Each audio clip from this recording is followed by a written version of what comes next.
On dit l'argent, c'est rien. Quand t'en as, c'est facile à dire. Il y a beaucoup de gens qui vont entendre ça et qui vont faire comme, ben oui, c'est ça. Ouais.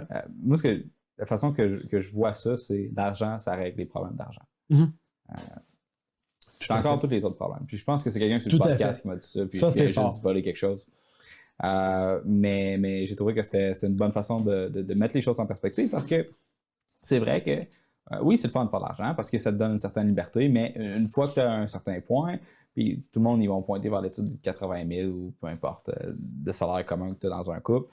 Pas commun, mais chacune personne fait 80 000, ça fait un genre 150 ou un 120 000 brut à la fin. Net, je veux dire. Tu sais, oui, ça donne une certaine liberté, mais au-delà de ça, il faut qu'il y ait quelque chose d'autre qui te drive. Puis, ce que j'ai vraiment aimé tantôt, c'est quand tu parlais de quand tu étais petit, qu'est-ce que tu aimais faire? Parce que quand tu es petit, tu n'as rien à faire. Fait qu'est-ce que tu fais spontanément? Puis qu'est-ce que ce vers quoi tu tends, c'est ça vers quoi tu tends naturellement. Quand tu es jeune, là, fait que ça, c'est le fun. Ta mère, elle te met une plate devant toi, puis tu manges le macaroni cheese qui est là. Puis après ça, tu sors dehors. Ton but là, ultime, là, c'est de manger rapidement tes croquettes, là, parce que c'est juste ça qu'on peut se payer. Là. Puis sortir dehors pour aller faire du bicycle. Puis aller avec ton frère. Moi, dans le fond, c'était mon frère, mon meilleur chum, puis un autre gars, son frère. Puis aller dans le bois se faire des cabanes. Puis aller jouer à la guerre, puis aller faire du bike, puis aller faire des jumps, puis aller... C'est ça, man. Tu sais, en bout de ligne, il y a un gars qui a un année, je te montrais la vidéo tout à l'heure, tu sais. Un gars, il disait, man, il dit, je faisais flip café, puis le gars, il dit, le jeune, il vient avec son père, puis il dit, man, il dit, moi, il dit, j'ai pas une scène, mais il dit, j'ai juste, comme, j'ai rien à faire, j'ai du temps. Mais je dis, dans ça, le site, c'est toi le plus riche, man. C'est vraiment fucking toi le plus riche. Parce que dans le fond, on travaille tout de suite pour avoir plus de temps. Fait qu'on travaille plus de temps pour avoir plus de temps. C'est très ironique. Puis si je relate tout le temps à la tourne des vulgaires machins que je fais de la poudre pour travailler plus, pour faire plus de poudre, pour travailler plus. Fait qu'à un moment donné, il faut se mettre une place où on veut s'en aller pour dire maintenant, je vais avoir les sous, c'est quoi que je peux faire avec? Puis comment je peux travailler moins, puis la faire plus intelligemment. D'ailleurs, Cal du Rocher est un bon exemple de ça, qui essaie d'automatiser tout ce qui touche. Là. Mais, genre, parce qu'à un moment donné, le danger, la drogue des entrepreneurs, selon moi, c'est de vouloir bâtir sans raison, tu sais. Prenons l'exemple à un moment donné d'Elon Musk, là, quand à Tesla, il a fait « Hey, c'était une bonne idée, là, j'ai inventé un char électrique qui ne pollue pas. Maintenant, je vais mettre le brevet à tout le monde. » De un, c'est fucking coq.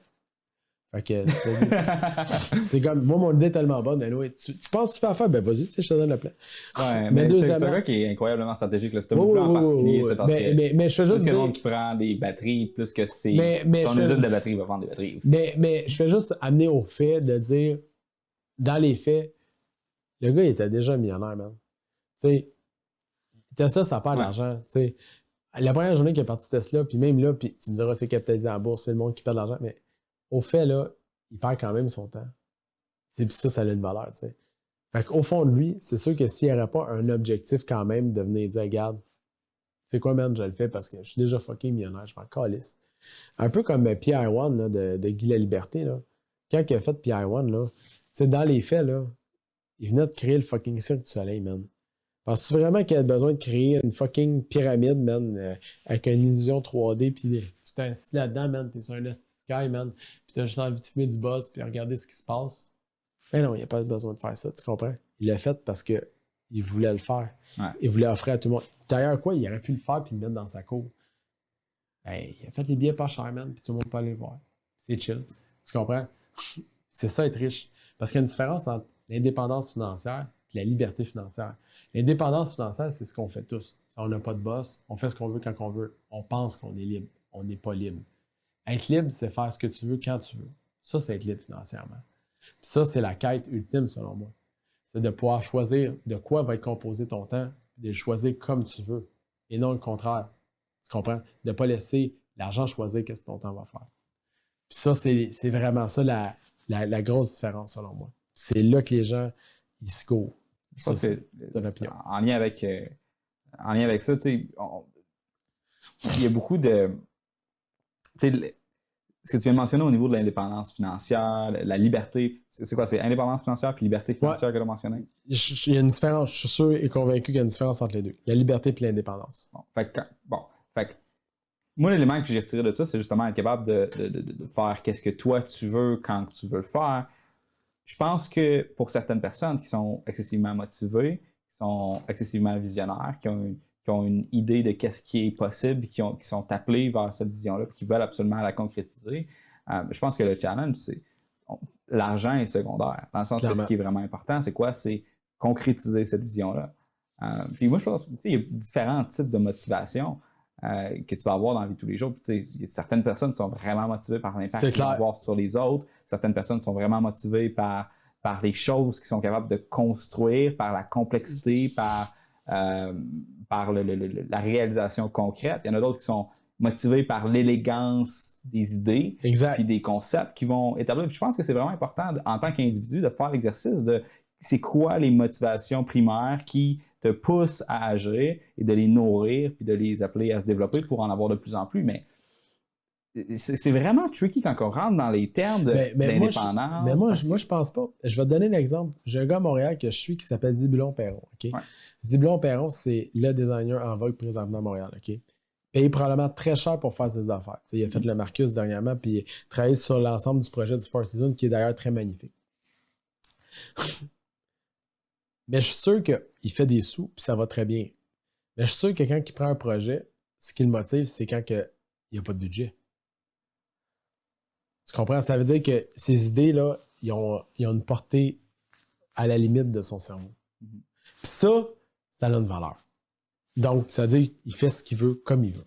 Tu comprends? Puis ça fait des réalisations comme le Marcus, comme le Four Seasons, comme qu'est-ce qu'il a fait. Tu comprends? C'est ça que je veux dire. Fait que ça veut pas dire que la personne ne se réalise pas puis que, tu sais, je crache pas sur l'argent. C'est juste que, selon moi, l'argent ne doit pas être la motivation première. Alors, je donne un exemple dans mon livre où que je parle de quand j'ai commencé à jouer de la guitare. Qui va sortir. Il va falloir que tu reviennes pour le Ben oui, il m'a lancé ici. Fait que, puis je dis dans ce livre-là, à un moment donné, que, dans le fond, j'ai trouvé une guitare en dessous du lit à mon père. Je me suis mis à aller jouer de la guitare. Après ça, je voulais un coup jouer de la guitare. Je trouvais ça cool jouer de la guitare. Je voulais me former un band. Je me suis formé un band. Après ça, on a joué un band. Là, Chris, c'est bon. On voulait faire des tunes. On allait faire des tunes. Ben, c'est parfait. Là, on voulait faire un show. Là, on a organisé un show. OK, c'est cool. On a fait un show. Là, on voulait enregistrer un CD. Ça, on fait, puis là, au fil du temps, là, on s'est rendu à... Mais il n'y a jamais eu question d'argent là-dedans. Ouais. Il y a tout le temps une question de réalisation. Mais c'est exactement ça. C'est un désir de... Tu sais, moi aussi, quand j'étais plus jeune, je jouais de la guitare, j'avais acheté une interface audio, j'enregistrais, je m'étais acheté un band électronique, puis c'est tout le temps une question de « OK, là, tu es en train d'apprendre un riff, tu es en train d'apprendre une séquence, puis okay, jusqu'où est-ce que tu es hâte de te rendre? Dans la complexité du mouvement, dans la technicité, dans le son, dans qu'est-ce que tu es hâte de produire. Dans la perfection de l'exécution. Exact. Mais ça, cette motivation-là, c'est un type de motivation que c'est pas tout le monde qui vont partager, tu sais. Le point que je voulais amener, c'est juste que tu as plusieurs types de personnalités qui vont être motivées par différentes choses. Ouais. Il y en a qui sont très relationnels, puis que le côté concret, technique, c'est quelque chose qu'ils n'aiment pas. Je suis d'accord. C'est de se connaître, je pense. Je suis d'accord, puis ça, c'est l'enjeu numéro 1 qu'on dit aux investisseurs. Il n'y a pas de mauvais deal, il y a le mauvais investisseur. Ouais. Parce que souvent, tu n'étais pas la bonne personnalité pour faire tel type de deal. Moi, j'essaie de montrer à mes gens que l'enjeu de l'argent, parce que le flip, oui, on lance l'idée que genre tu vas faire de l'argent, puis tu le quittes, puis c'est d'ailleurs ça qui amène l'eau au moulin. Les gens, ils relate là-dessus. Sauf que ça peut pas être ton ambition première. Si tu me dis, moi, j'aime pas la rénovation, ben, gars, ça ira pas, gros. Ouais. Tu feras pas des flips réno. Justement, c'est quoi les intérêts qu'il faut que tu aies pour être capable d'être bon pour faire des flips? Ben, il y a plusieurs types de flips. T'sais, moi, je prétends que j'enseigne l'immobilier actif. T'sais. Moi, je vais expliquer une chose.